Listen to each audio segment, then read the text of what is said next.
Snow has a way of making silence louder. On Christmas Eve, the world outside my window looked peaceful. White, calm, untouched. But peace is a lie when you know your child is crying somewhere in that same snow. I used to love Christmas. The lights, the laughter, the smell of pine and roasted turkey, they used to mean something. Now all they remind me of is how warmth can be fake, and how easily people can turn cold. My daughter Emily married into wealth 2 years ago. I didn't have much to give her. Just a small house, a steady job, and a lifetime of lessons about hard work. Her husband, Ethan, had everything I didn't. Money, confidence, a big smile that could charm anyone in the room. When they got engaged, people said, "Your daughter's lucky, she's marrying up." But I've lived long enough to know that money doesn't always mean strength. Sometimes it just gives weak men expensive masks. That night, I drove across town to drop off Emily's gift, an old music box her mother used to wind every Christmas Eve. It wasn't much, but it meant something. The snow was falling heavier than usual, and by the time I reached their street, my headlights barely cut through the storm. From a distance, I could already hear music and laughter coming from Ethan's mansion. Cars lined the driveway, luxury after luxury, and the front lawn looked like a scene from a movie. Lights everywhere, guests in suits, champagne glasses glinting through the windows. Inside, they were celebrating Christmas. Outside, I saw her. She was sitting on the front steps hugging herself, no coat, no shoes, just a thin red dress and trembling hands. Her hair was damp with snow, her eyes red and swollen. For a moment I thought I'd made a mistake. That maybe she'd just stepped out for air. But when she looked up and saw me, her lips trembled. "Dad," she whispered. "Please don't." I didn't need to hear the rest. I already knew. I took off my coat and wrapped it around her shoulders. Her skin was ice cold. She tried to smile, but tears spilled down her face. I looked at the door. Heavy oak, gold handles, 2 security guards standing nearby. Through the glass I could see Ethan laughing with his friends, arm around another woman. They were drinking, dancing, celebrating, and my daughter, his wife, was locked out in the snow. She begged me not to make a scene, said he'd just been upset, that it was her fault for embarrassing him in front of his guests. That's when I felt something I hadn't felt in years. Not rage, not sorrow, clarity. I stood up, helped her into my truck, and turned the heater on full blast. She sat quietly, staring out the window, watching snow gather on the windshield. After a long silence, she said, "He just needs time to calm down." I didn't answer, because in my mind, something else had already started, the kind of thought that grows slow, steady, and sharp. When I dropped her off at my house, she went straight to her old room and fell asleep. She was still shivering, even under the blankets. I walked into my study, poured a glass of whiskey, and sat by the window, the storm outside still raging. I watched the snow cover everything in white. Funny thing about snow, it hides the dirt underneath, makes everything look pure. But no matter how deep it falls, filth is still there. Ethan thought his wealth would keep him warm forever. But warmth fades when it's built on cruelty. That night, as the clock struck midnight and carols echoed faintly through the storm, I made myself a quiet promise. By next Christmas, he'd learn what it feels like to be left out in the cold. The morning after Christmas was silent. Emily slept late, her eyes swollen, her face pale from the night before.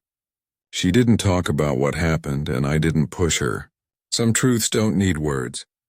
They sit heavy in the air like dust that never settles. While she rested, I drove into town. I wasn't angry anymore. Anger clouds judgment. I'd learned that a long time ago. Ethan came from a long line of businessmen, the kind who think handshakes mean loyalty and paper means power. But I knew something he didn't. Every empire has cracks. You just have to know where to tap. When Emily married him, I'd done what every father does. I tried to learn who my daughter was tying her life to. Back then, I ran a small maintenance company. We handled plumbing, electrical work, even private cleaning contracts for luxury estates, including Ethan's. He didn't know that, of course. He'd never notice a name on a service invoice. Rich men rarely look down.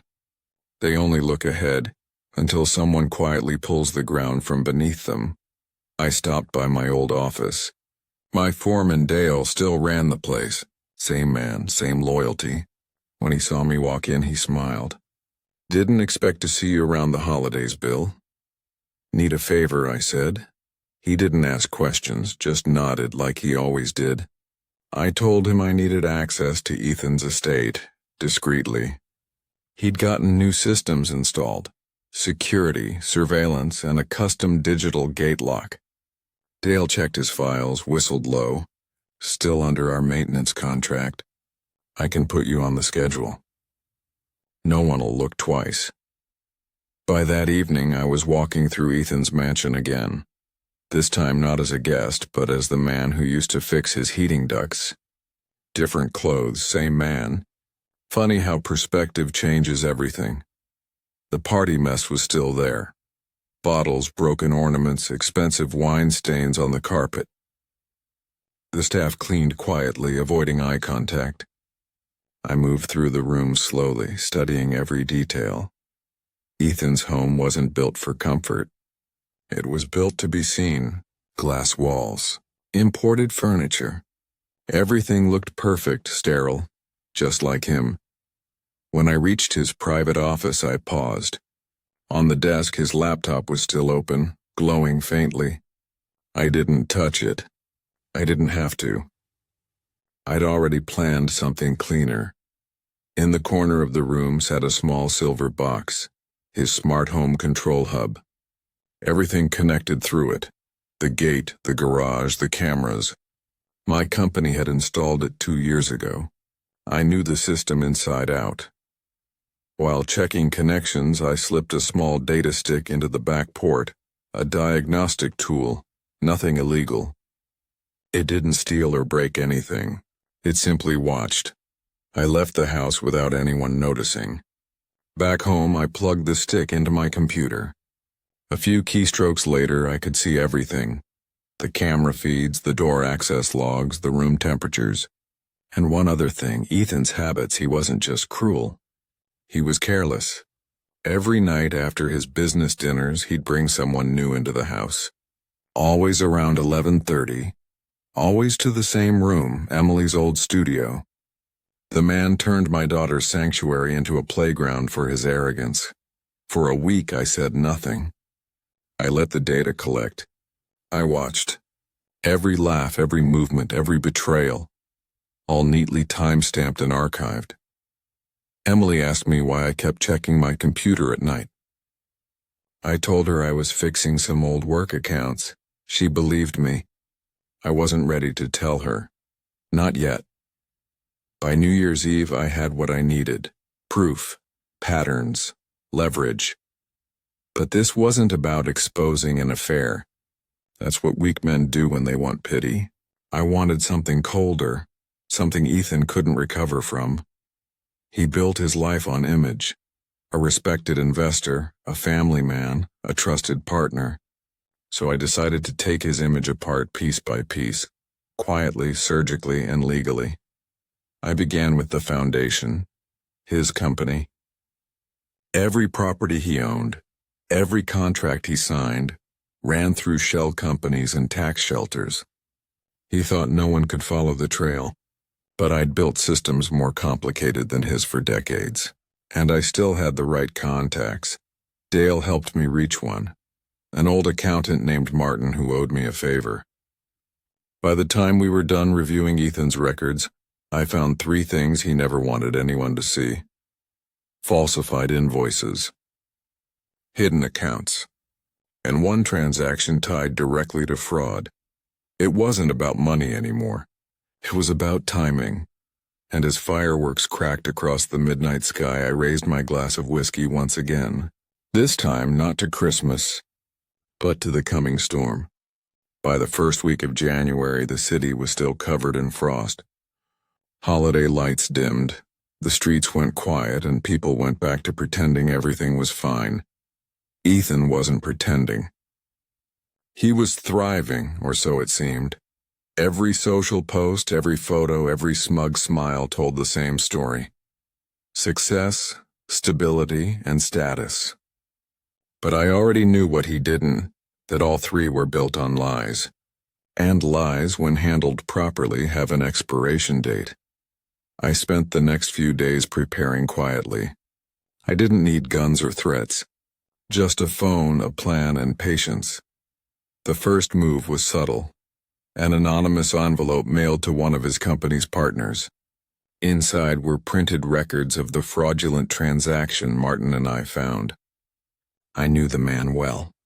He didn't like being cheated, especially not in public. Within 48 hours, Ethan's phone started ringing non-stop. I could see it on the camera feed, him pacing his office, yelling into his headset. He'd pour himself a drink every 10 minutes. He was losing control, one glass at a time. The next step wasn't business, it was personal. Emily didn't want to talk about him anymore. She was trying to rebuild her life quietly, spending her days volunteering at a local shelter, but I could tell something still haunted her. The humiliation, the cold, the memory of standing outside her own home while he celebrated with someone else.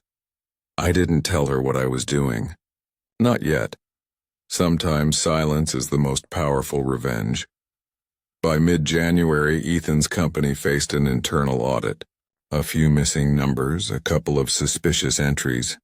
Enough to open a full investigation. And because of that, his partners froze his accounts temporarily. I watched him slam doors and throw papers across the room. He blamed everyone. His staff, his lawyer, even his accountant. But he never once suspected the quiet man who used to fix his broken heating systems. He thought I was done. He thought everyone who looked beneath him stayed there. The third move came a week later, the leak. I forwarded an anonymous email with photo stills from his own security footage. Ethan and one of his affairs together in the house. It landed on the desk of a local gossip blogger, the kind that never misses a scandal involving money. Within a day, the story exploded. Investor caught in affair amid financial probe. The headlines didn't need my name. The world was already judging him. The comments were merciless. His partners distanced themselves. Clients began canceling deals. The man who used to walk with arrogance now kept his head down. It wasn't enough. Not yet. I waited until everything felt fragile, like a cracked glass ready to shatter, before I made my final move. I called his office under a different name, posing as a potential investor. The receptionist said, "Mr. Anderson isn't taking any new meetings right now." I almost laughed. When I hung up, I wrote one last letter. No threats, no insults. Just a short note in clean handwriting. You took warmth from my daughter on Christmas. I took the foundation from your empire in January. Bill, I left it inside his mailbox. That evening, I watched the feed one last time. Ethan walked out to the gate, opened the letter, and froze. He didn't move for a long time. Then slowly he looked up, scanning the trees, the street, the dark corners, but he didn't see me. He never would. I closed the laptop and exhaled. For the first time in years, the silence felt right. The next day, Ethan's company declared bankruptcy. His wife left him. His house went on the market within weeks. And Emily? She started smiling again. Not much at first, just a faint curve that came and went. But it was real. I never told her the truth. She didn't need to know how justice came, only that it did. Some people think revenge is loud and shouting, fighting, burning. But it isn't, it's quiet. It's measured. It's the sound of someone realizing too late that every action has a consequence. I still drive past that mansion sometimes. The new owners fixed the gate, changed the locks, repainted the walls. But I can still see the faint mark where Emily once stood, shivering, heartbroken, and forgotten. Now every Christmas I hang a single ornament on my tree, a small silver bell. It doesn't ring loud. It just reminds me of that night and the promise I kept. Because revenge isn't about rage. It's about balance. And balance always finds its way home. 2 months after Ethan's empire fell, the city had thawed. Winter gave way to wet pavements and gray skies. People forgot the headlines. The world moved on, but some wounds stay open beneath the surface. I thought that would be the end of it. I'd done what I came to do, quietly, thoroughly, without ever stepping into the light. Emily had started her new life. She rented a small apartment closer to town, began taking night classes. Her laughter returned, not the same but softer. That was enough for me. Then one afternoon I got a call. "Mr. Anderson," a voice asked. "There's someone here asking for you. Says it's urgent." It was the building manager at my workshop. The same one I'd kept for years after retirement, a place full of old tools and silence. When I arrived, Ethan's car was parked out front. Same model but not the same shine. Dust clung to it like regret. He stood by the door, thinner now. His expensive suit hung loose, the fabric creased, the color faded. But the arrogance was still there, dimmed, not gone. He looked at me for a long time before speaking. "So it was you," I didn't answer. I just unlocked the door and stepped inside. If he wanted to talk, he could follow. He did. Inside, the workshop smelled of oil, old wood, and time. I sat behind my desk and he stayed standing, pacing, fidgeting like a man fighting ghosts. "You ruined me," he said finally, voice low. "Do you even know what you've done?" I looked up slowly. "I do," he clenched his jaw. "I had everything. Do you think you can just—" I cut him off. "You had my daughter outside your gate in the snow." The silence after that was sharp enough to cut. He took a step back, guilt flashing for a second. Then pride pushed it down. "She could have come inside." I shook my head. "You locked her out," his face tightened. "She was weak." Always playing the victim. I was building a future. I leaned back in my chair, studying him, the same man who once smiled across my dinner table, who promised he'd take care of her. Now, stripped of his armor, he looked small. "Your future," I said quietly, "was built on lies." He laughed, dry, broken. "You think you're some kind of hero?" "You destroyed my name." I stood slowly. "No, Ethan, you did that. I just showed everyone what was already there." He took a shaky breath, looking around the workshop, the peeling paint, the old heater humming in the corner. "This place. This is what you wanted? To drag me down here, to your level?" I smiled faintly. "No, I wanted you to see the difference." He frowned. I gestured around. Every tool in this room was earned. Every scratch, every dent, and the result of work, not deceit. You spent your life polishing what others built. I spent mine building what others polished. He didn't respond.